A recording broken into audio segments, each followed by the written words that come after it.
Hello students, welcome to our beautiful platform the diamond academy. तो बेटा हम बात करते हैं आज की क्लास की। आपका ह्यूमन रिप्रोडक्शन चैप्टर चल रहा है और ये आई थिंक आपका लेक्चर नंबर 8 होगा। तो हम पिछली क्लास में क्या क्या पढ़ के आए थे डिस्कस करते हैं थोड़ा। आई होप आप लोग पहले से रिवाइज़ करके बैठे होंगे, लेकिन अगर आपने रिवाइज़ नहीं किया है बेटा तो आई विल टेल यू कि आपको रिवाइज़ करके ही बैठना है, ठीक है। बिना रिवीजन के मेरी क्लास में नहीं बैठना है, सबसे पहली चीज़। और अगर आप रिवाइज़ करके बैठे हो वेल एंड गुड, अगर नहीं करके बैठे हो मैं आपको रिवाइज़ करा देती हूँ, बट खुद से बेटा रिवीजन करके आया करो। रिवीजन इज़ मस्ट, मैंने पहले ही दिन बोला था आपको, ठीक है। तो स्टार्ट करते हैं आज की क्लास को। अगर मैं आज की क्लास की बात करूँ, यहाँ पर हम डिस्कस कर रहे थे ह्यूमन रिप्रोडक्शन, और हमने जो लास्ट क्लास में डिस्कस किया था, हमने डिस्कस किया था बेटा किसके बारे में, स्पर्म की स्ट्रक्चर के बारे में, कि एग्जैक्टली स्पर्म की स्ट्रक्चर कैसी होती है। तो वहाँ पर मैंने आपको बताया था। चलो आज की क्लास में अगर हम बात करें रिवीजन की, तो हमने कल क्या पढ़ा था, हमने कल पढ़ा था बेटा रिवीजन में कि स्ट्रक्चर ऑफ स्पर्म देखा था हमने। स्ट्रक्चर ऑफ स्पर्म की अगर मैं आपसे बात करूं तो हमने पढ़ा था कि स्पर्मेटिड होता है और स्पर्मेटिड्स का डिफरेंशिएशन होता है। ये क्या है बेटा, स्पर्मेटिड है। और स्पर्मेटिड में क्या मिलती है, गोल्जी बॉडी। गोल्जी बॉडी किस में कन्वर्ट होती है बताओ, गोल्जी बॉडी से क्या मिलता है, गोल्जी बॉडी से बनता है क्या, एक्रोजोम। किसका फॉर्मेशन होता है, एक्रोजोम का, ठीक है। उसके बाद मैंने आपको कहा था न्यूक्लियस मिलता है। न्यूक्लियस ऑलरेडी आपके हेड यानी जो स्पर्म का हेड होता है वहाँ पर न्यूक्लियस भी प्रेजेंट होता है। फिर मैंने कहा था सेंट्रियोल्स प्रेजेंट होते हैं। फिर मैंने कहा था माइटोकॉन्ड्रिया प्रेजेंट होते हैं। क्या प्रेजेंट होते हैं, माइटोकॉन्ड्रिया, न्यूक्लियस, ये सभी यहाँ पर क्या होते हैं बेटा, प्रेजेंट होते हैं। तो अब ये स्पर्मेटिड क्या होगा, स्पर्मेटिड का मैच्योरेशन होके, किसका, स्पर्मेटिड का मैच्योरेशन होकर के पूरा क्या बनता है बेटा, मैच्योर स्पर्म। क्या बनता है, मैच्योर स्पर्म। और मैच्योर स्पर्म में मैंने आपको बताया था, चलो पेज ओपन करो, आपने स्ट्रक्चर बनाया होगा। Now I am not gonna draw the structure again, now I am not gonna draw the structure again, ठीक है। तो आप कॉपी खोलिए, वहाँ से हम डिस्कस करते हैं। मैं आपको बोल रही हूँ, आपको देखना है अपनी कॉपी में से डायग्राम से, ठीक है। तो अगर मैं स्ट्रक्चर ऑफ स्पर्म की बात करूँ तो मैंने कहा प्लाज्मा मेम्ब्रेन पूरे स्पर्म को कवर करके रखती है। उसके अंदर एक्रोजोम यानी एक्रोजोम प्रेजेंट होता है, यानी वहाँ पर क्या होगा, एग को पेनिट्रेट करने के लिए एंजाइम्स प्रेजेंट होंगे। फिर हमने कहा हेड प्रेजेंट होता है। हेड में क्या होगा, स्पर्म के हेड में न्यूक्लियस प्रेजेंट होगा। फिर मैंने कहा था हेड के जस्ट नीचे वाला रीजन जो होता है, नेक रीजन होता है, वहाँ पर सेंट्रियोल प्रेजेंट होते हैं। फिर नेक के जस्ट नीचे वाला जो रीजन होगा वो मिडिल पोर्शन होगा, और वहाँ पर बेटा क्या प्रेजेंट होता है, वहाँ पर आपका स्पाइरली अरेंज माइटोकॉन्ड्रिया होता है। फिर टेल प्रेजेंट होती है। This was the structure of sperm. I hope ये सबको क्लियर होगा। उसके बाद ये हमने मेल के हार्मोनल रेगुलेशन की बात की थी कि कैसे हार्मोनल रेगुलेशन होता है स्पर्मेटोजेनेसिस के लिए। तो मैंने आपको बताया था हाइपोथैलेमस से एंजाइम, कौन सा एंजाइम नहीं सॉरी, हाइपोथैलेमस से हार्मोन सीक्रेट होते हैं। हार्मोन्स गोनाडोट्रोपिक रिलीजिंग हार्मोन, वो जाके एक्ट करेंगे पिट्यूटरी ग्लैंड पर। और पिट्यूटरी ग्लैंड से देखो ये क्या थी, पिट्यूटरी, हाइपोथैलेमस से जीएनआरएच जाके एक्ट करते थे पिट्यूटरी ग्लैंड पर। क्या रिलीज कराते थे, LH एंड FSH। याद करो, LH जाके एक्ट करता है लीडिंग सेल्स पर, सीक्रेट कराएगा एंड्रोजन। एंड्रोजन मतलब टेस्टोस्टेरोन, और जाके किस में हेल्प करेगा, टेस्टोस्टेरोन स्पर्मेटोजेनेसिस में। किस में हेल्प करेगा बेटा, स्पर्मेटोजेनेसिस में। लेकिन अगर मैं बात करूं आपसे FSH की, किसकी बात करूं अगर मैं आपसे, FSH की, FSH का क्या होता है, FSH एक्ट करेगा जाके सर्टोली सेल्स पे। सर्टोली सेल से क्या रिलीज कराएगा, स्पर्म मैच्योरेशन फैक्टर्स को, और वो किस में हेल्प करेंगे, स्पर्मियोजेनेसिस में। बोलो इतना क्लियर था सभी को, कोई प्रॉब्लम तो नहीं थी। अब हम आज का टॉपिक स्टार्ट करते हैं। हमारा आज का जो टॉपिक है वो है बेटा, लड़के पिटाई हो जानी है, सीधे बैठो चलो। अगर हम आज के टॉपिक की बात करें तो आज का टॉपिक है बेटा हमारा oogenesis। क्या है, oogenesis। oogenesis में क्या होता है, अगर oogenesis की बात करें, it is the formation of egg, यानी फीमेल गैमेट का बनना। और फीमेल गैमेट में भी कौन सी process, oogenesis, it is the process of formation of egg और ओवम इज कॉल्ड oogenesis। बताओ इतना क्लियर है, बोलो क्लियर है, इतना समझ आया। देखो बात करते हैं आज के टॉपिक की। आज का टॉपिक है oogenesis। ओके, स्लाइड ऐड नहीं हो पाई है, वेट। इससे पहले बेटा अब हम बात करते हैं, लेट मी राइट, oogenesis। किसकी बात करते हैं, oogenesis की। बताओ oogenesis क्या है, it is the formation of egg ठीक है। एग का फॉर्मेशन या फिर आप कह सकते हो ओवम का फॉर्मेशन इज कॉल्ड oogenesis। अब क्या होगा एग्जैक्टली, सुनना मेरी बात को ध्यान से। oogenesis बेटा टोटली डिफरेंट है स्पर्मेटोजेनेसिस से। स्पर्मेटोजेनेसिस में क्या हो रहा था, स्पर्म का फॉर्मेशन हो रहा था कहाँ पे आके, जब मैच्योर यानी प्यूबर्टी स्टेज पे आके स्टार्ट हुआ था। लेकिन क्या होता है फीमेल में, क्या होता है ये oogenesis की जो प्रोसेस है वो स्टार्ट हो जाती है जब जो फीमेल बेबी है वो अपनी मदर के वूम में होता है, यूट्रस में होता है, वहाँ पर जब ओवरी बनती है तो वहीं से oogenesis स्टार्ट हो जाती है। Lot of millions of ovum बन जाते हैं उसकी ओवरी में, मिलियंस ऑफ ओवम उसकी ओवरी में बन जाते हैं ड्यूरिंग द फीटल स्टेज, जब वो फीटल फॉर्म में होता है, ठीक है, एम्ब्रियोनिक स्टेज में ही ये सब बन जाता है। अब हम बात करते हैं आगे का, और जो वहाँ पर एग बनते हैं वो प्रोफेज 1 में बेटा अरेस्ट हो जाते हैं, मियोसिस के कौन से प्रोफेज 1 में ही जाके अरेस्ट हो जाते हैं। यानी बर्थ के टाइम पर यानी क्या होगा कि बर्थ के टाइम पर बात करें या बर्थ के बाद की हम बात करें तो बर्थ के बाद बेटा और ज़्यादा ओवा का यानी एग का फॉर्मेशन नहीं होता, जितने भी एग का फॉर्मेशन होना होता है वो बर्थ से पहले ही हो जाता है, ठीक है। फीमेल के बर्थ से पहले ही उसकी ओवरी में ओवम का फॉर्मेशन हो जाता है। ये यानी जब जो फीमेल बेबी है फीटल स्टेज में होता है जब ही होती है, यानी जब ही क्या हो जाता है एग का फॉर्मेशन शुरू हो जाता है।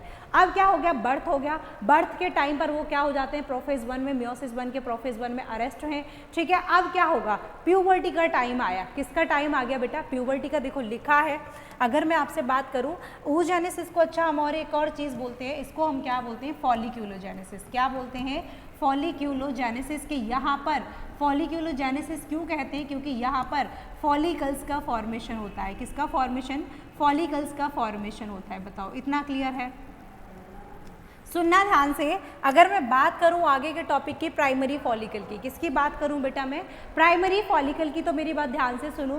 क्या होता है प्राइमरी फॉलिकल में, अच्छा सुनो, प्राइमरी फॉलिकल पे कहां से पहुंच गए, फॉलिक्यूलोजेनेसिस होता है, यानी यहाँ पर फॉलिकल्स का फॉर्मेशन भी होगा। किसका फॉर्मेशन होगा, फॉलिकल्स का। अब सुनो ध्यान से, क्या होगा, सबसे पहले बनते हैं बेटा प्राइमरी फॉलिकल्स। क्या बनते हैं सबसे पहले, प्राइमरी फॉलिकल्स। देखो क्या लाइन लिखी है, at the time of birth, birth के टाइम पर जो ओवरी में कितने फॉलिकल्स प्रेजेंट होते हैं, अप्रोक्स 2 मिलियन। कितने होते हैं बेटा, अप्रोक्स 2 मिलियन के आसपास क्या होते हैं, फीमेल की ओवरी में फॉलिकल्स प्रेजेंट होते हैं। अब क्या होगा, प्यूबर्टी तक आते आते उनका डी जनरेशन हो जाता है। लेट मी राइट हियर, क्या हो जाता है उनका, डी जनरेशन हो जाता है, D generation of follicles. Follicles का बेटा क्या हो जाएगा, डी जनरेशन हो जाएगा, और इस कंडीशन को हम बोलते हैं अट्रेसिया।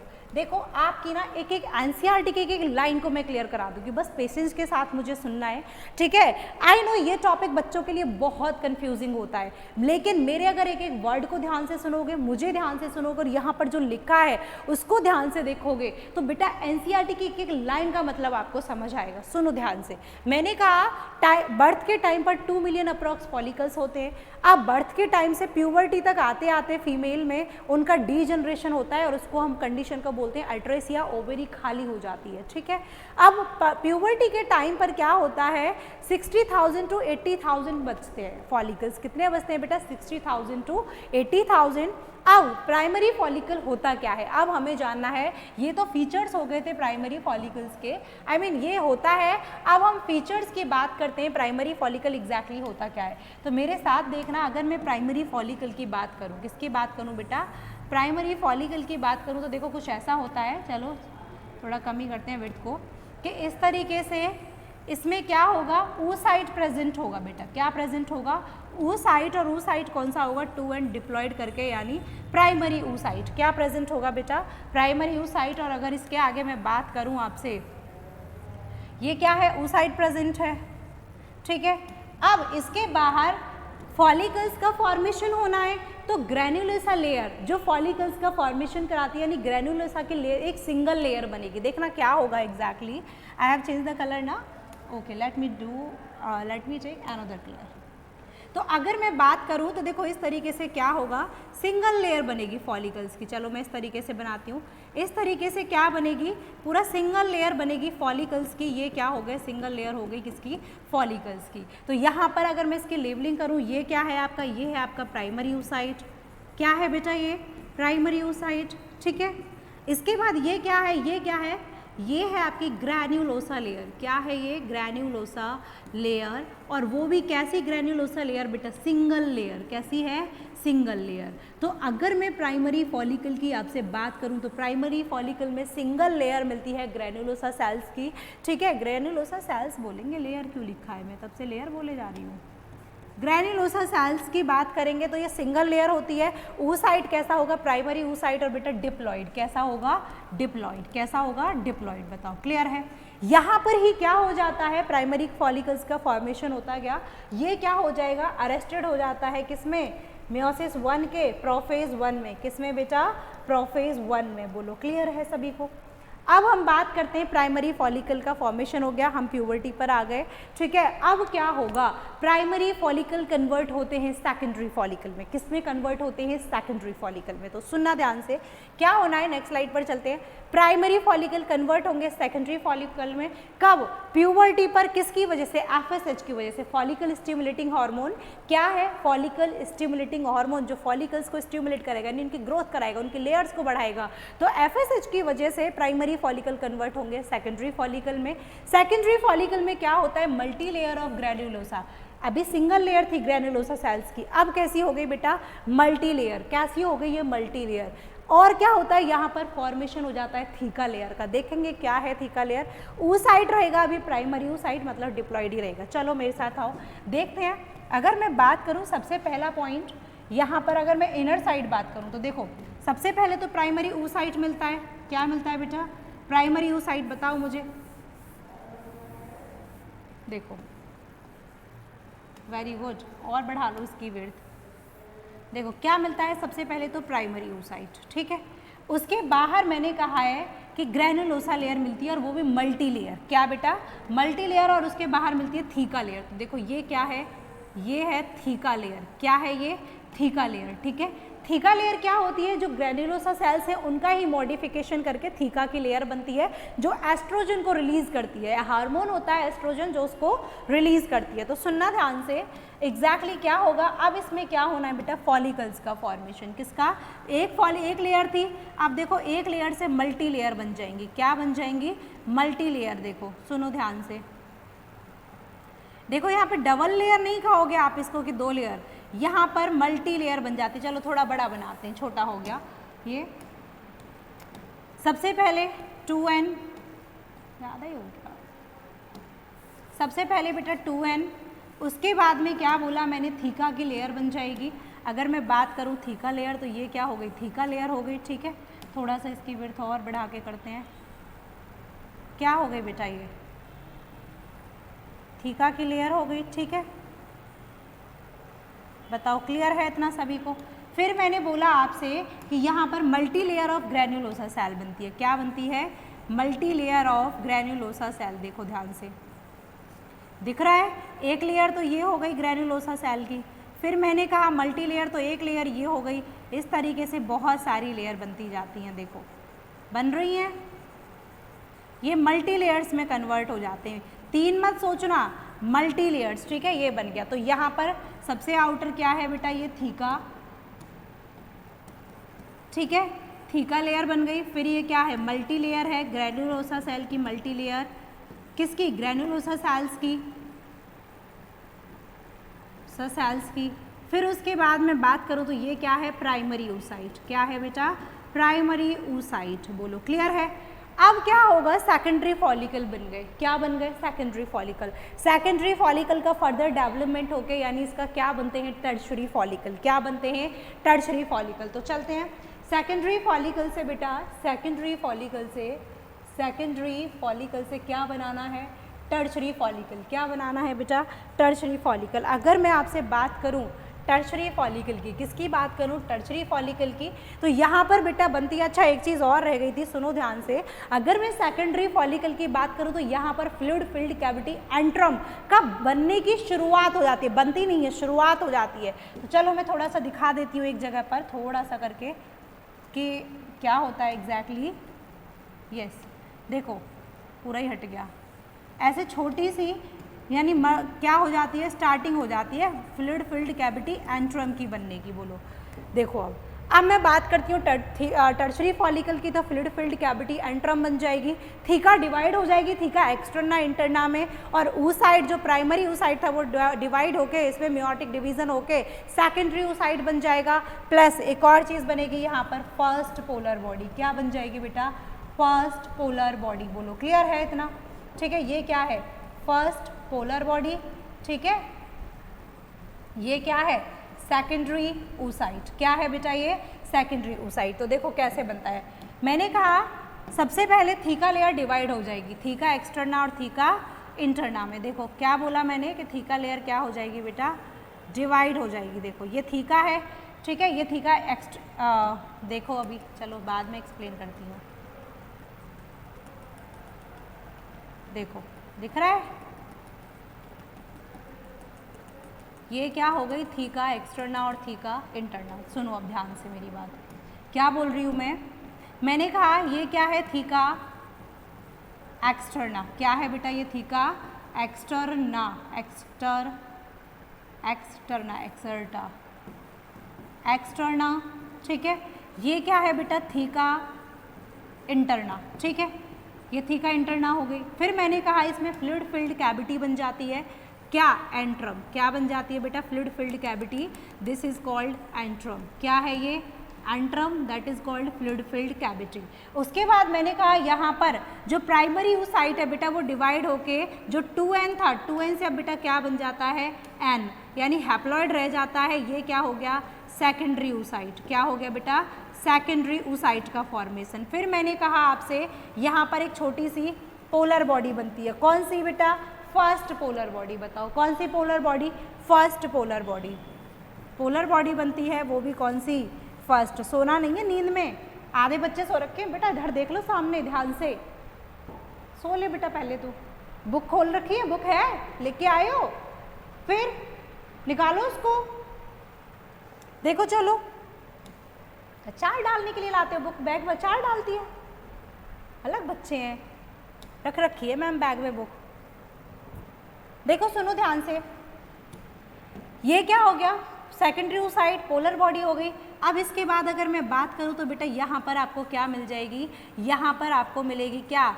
जो ग्रैन्युलोसा लेयर थी ना, मल्टी लेयर, वो बन जाएंगी। ठीक है, देखो ये बन गई। ठीक है, ये क्या है? Multi layer of granulosa cell. ठीक है, ये क्या रिलीज करती है बताओ मुझे? अगर मैं थीका की बात करूँ तो ये बेटा रिलीज करते हैं एस्ट्रोजन। किसको?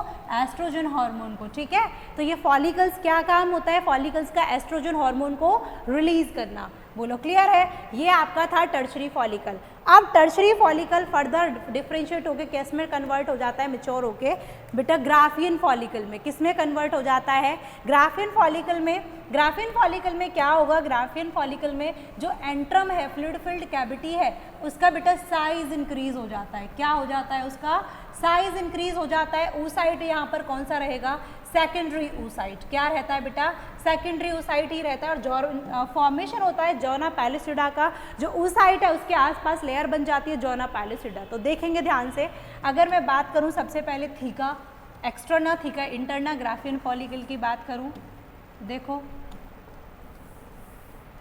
ये क्या है आपका? Graafian follicle. ठीक है, उसमें क्या है? ये थीका एक्सटर्ना, सॉरी इंटरना। उसके बाहर आपको क्या मिलेगी देखने को? उसके बाहर आपको मिलेगी थीका इंटरना, कुछ इस तरीके से। सॉरी एक्सटर्ना बेटा, उल्टा उल्टा दिमाग क्यों चला रहे हो तुम? ये क्या है? Theca externa. अब क्या मिलेगी? Theca interna. ठीक है, इंटरना। इसके बाद देखो जो आपका ऊसाइट है बेटा वो कौन सा है? हैप्लॉइड, साथ में पोलर है, तो ये क्या हो गया? Secondary oocyte. क्या हो गया? Secondary oocyte. अब सुनो ध्यान से, फ्लूइड फिल्ड कैविटी बनी थी, उसका साइज होके क्या हो जाता है बेटा? इंक्रीज हो जाता है। ये फ्लूइड फिल्ड कैविटी का साइज क्या हो गया? इंक्रीज हो गया। और इसकी जो शेप है देखो कुछ ऐसी होती है, सेमील्यूनर टाइप में, तो कुछ इस तरीके से पूरा साइज क्या हो गया? इंक्रीज हो गया। इसमें फ्लूइड फिल्ड कैविटी है, दिस इज कॉल्ड एंट्रम। इसको हम बेटा क्या बोलेंगे? एंट्रम, जिसका साइज क्या हो गया? इंक्रीज हो गया। अब सुनो ध्यान से, एक मैंने कहा ये जो ऊसाइट है इसके आसपास एक लेयर बन जाती है, दैट इज कॉल्ड जॉना पैलिसिडा। जिसको बेटा हम क्या बोलते हैं, जोना पैलुसिडा। बोलो क्लियर है, ये क्या है आपकी जोना पैलुसिडा, जोना पैलुसिडा। ठीक है, अब देखो इसके आसपास क्या रहेंगे, ग्राफियन फॉलिकल्स तो रहेंगे ही। ठीक है, ग्राफियन फॉलिकल्स नहीं, क्या बोलो मुझे, ग्रैन्युलोसा सेल्स। क्या रहेंगे बेटा, ग्रैन्युलोसा सेल्स। देखो ये क्या है, सब ग्रैन्युलोसा सेल्स हैं। तो ये हो गया स्ट्रक्चर ग्राफियन फॉलिकल का। किसका स्ट्रक्चर हो गया, ग्राफियन फॉलिकल का। अब क्या होगा, सुनना मेरी बात को ध्यान से, ग्राफियन फॉलिकल से देखो, ग्राफियन फॉलिकल कन्वर्ट होता है आपका, ग्राफियन फॉलिकल कन्वर्ट होता है बेटा टर्शरी नहीं, कॉर्पस ल्यूटियम में। किसमें बेटा, कॉर्पस ल्यूटियम में, कॉर्पस ल्यूटियम। कैसे कन्वर्ट होता है कि ओव्यूलेशन होगा, क्या होगा, ओव्यूलेशन, मेंस्ट्रुअल साइकिल होती है, मेंस्ट्रुअल साइकिल 28 डेज की, 14th डे पर एग रिलीज होता है जिसको हम बोलते हैं ovulation, due to the LH surge. किसकी वजह से बेटा, LH सर्ज की वजह से, ल्यूटिनाइजिंग हार्मोन की सर्ज पीक पर आ जाएगा और ओव्यूलेशन कराएगा। ओव्यूलेशन होके एग बाहर निकल जाएगा, क्या रह जाएगा, कॉर्पस ल्यूटियम। क्या रह जाएगा, कॉर्पस ल्यूटियम। तो देखो सुनो मेरी बात, अगर मैं आपसे बात करूं कॉर्पस ल्यूटियम की, तो कॉर्पस ल्यूटियम क्या हुआ, ये अभी तक एग था। ठीक है, इसमें अब क्या रह गए, सिर्फ ग्रैन्युलोसा सेल रह गए, बाकी सब बाहर निकल गया। ठीक है, क्या रह गए, सिर्फ ग्रैन्युलोसा सेल रह गए। और या फिर आप इसको ऐसे ड्रॉ कर सकते हो, सिर्फ क्या रहेगा बेटा, यहाँ पर, सिर्फ यहाँ पर रह जाते हैं आपके ग्रैन्युलोसा सेल्स। ठीक है, और वहाँ से क्या निकल जाता है, एग बेटा निकल जाता है बाहर। क्या निकल जाता है बाहर, ये एग था, एग रिलीज हो गया। क्या हो गया, एग रिलीज हो गया, मतलब ओव्यूलेशन हो गया। ओव्यूलेशन होने के बाद में अब जो ये कॉर्पस ल्यूटियम है ये एक्ट करेगा बेटा एज एंडोक्राइन ग्लैंड, मतलब हार्मोन रिलीज कराएगा, एंडोक्राइन ग्लैंड। किसकी तरह, एंडोक्राइन ग्लैंड की तरह हार्मोन रिलीज कराएगा। क्या क्या, एस्ट्रोजन, प्रोजेस्टेरोन और इनहिबिन एक्सेट्रा, ये रिलीज कराएगा इन हार्मोन्स को। मतलब ये क्या है, हार्मोन रिलीज कराए इसने। क्या करता है, हार्मोन्स को रिलीज करता है। अब क्या होगा, देखो कॉर्पस ल्यूटियम था वो कन्वर्ट हो गया किसमें, एग रिलीज होके। ठीक है, एल कॉर्पस, अच्छा सुनो, एग रिलीज हुआ, एग रिलीज होके अगर ये एग फर्टिलाइज हो जाता है, स्पर्म के साथ मीट करके फर्टिलाइज हो जाता है, तो बेटा प्रोजेस्टेरोन की जरूरत पड़ेगी, प्रेगनेंसी हार्मोन है, तो कॉर्पस ल्यूटियम मेंटेन रहता है और उस प्रेगनेंसी हार्मोन की कंटिन्यू सीक्रेट करते रहता है, यानी प्रोजेस्टेरोन को रिलीज करता रहेगा। लेकिन अगर ये एग फर्टिलाइज नहीं हुआ, ठीक है, तो मेंस्ट्रुअल साइकिल होनी है। मेंस्ट्रुअल साइकिल के केस में क्या होगा, ये कॉर्पस ल्यूटियम कन्वर्ट हो जाता है कॉर्पस अल्बाइकन्स में। किसमें बेटा, कॉर्पस अल्बाइकन्स में, और ये डीजनरेट हो जाता है, एग पहुंच जाता है। एग कहाँ पहुंच जाएगा, आपका फलोपियन ट्यूब में। कहाँ पहुंच जाता है, फलोपियन ट्यूब में। वहाँ एग का फेट डिपेंड करेगा कि इसको फर्टिलाइज होना है या फिर नहीं होना है। बताओ क्लियर है। अब सुनो ध्यान से पूरी कहानी की फॉर्म में। मैंने कहा प्राइमरी फॉलिकल कन्वर्ट होंगे सेकेंडरी में, सेकेंडरी कन्वर्ट होंगे टर्शरी फॉलिकल में, टर्शरी फॉलिकल से ग्राफियन फॉलिकल्स, ग्राफियन फॉलिकल से कॉर्पस ल्यूटियम कन्वर्ट होता है किसमें, कॉर्पस अल्बाइकन में, अगर एग फर्टिलाइज नहीं होता है तो। बोलो क्लियर है। तो आज की क्लास को बेटा हम यहीं रखते हैं, कल फिर से इसका रिवीजन करेंगे। I know this is little complicated process, काफ़ी लेंथी लेक्चर हो जाएगा अदरवाइज, तो टाइम हो चुका है। तो आज की क्लास को बेटा हम यहीं कंटिन्यू स्टे करते हैं, स्टॉप करते हैं, और कल की क्लास को फिर हम यहीं से कंटिन्यू करेंगे आगे के लिए। साथ में जो पढ़ा है इसको एक बार फिर से रिवाइज करेंगे, डिटेल में देखेंगे कि एग्जैक्टली क्या क्या पॉइंट हमने पढ़े हैं। ठीक है, so thank you class and keep studying.